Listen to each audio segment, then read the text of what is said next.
একটা ছবি তুলে বললাম যা। বন্ধুরা, আজকে রুই মাছের কালিয়া হবে। এই যে পেঁয়াজ টমেটো ভেজে নিয়েছি, মাছটা ভাজা করে রেখেছি, এই আলুগুলো দিয়ে দিলাম,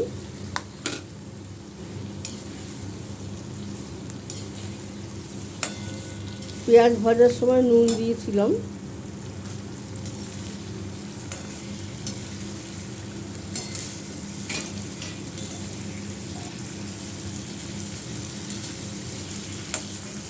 মাঝে মাঝে পেঁয়াজ কালিয়া করে খাবেন।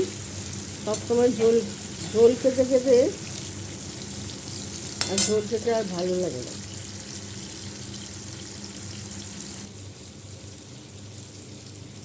এই হলুদ গুঁড়ো, লঙ্কা গুঁড়ো, আদা বাটা দিয়ে দিলাম,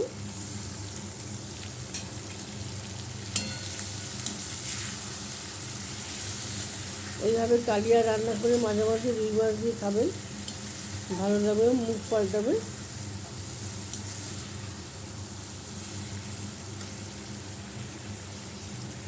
মাছটাও দিয়ে দিলাম, ধনে পাতা দিয়ে দিলাম। বন্ধুরা, লাইক শেয়ার কমেন্ট করে দেবেন। মাঝে মাঝে এইভাবে কালিয়া করে খাবেন বন্ধুরা, ভালো লাগবে দেখে।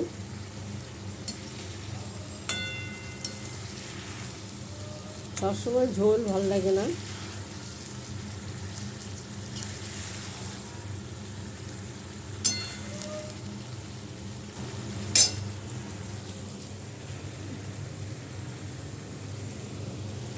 এই গরম মশলাটা এড করে রেখেছি,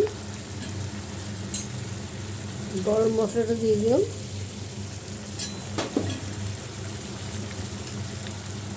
একটু গরম মশলাও দিয়ে দিচ্ছি, গন্ধটাও ভালো হবে।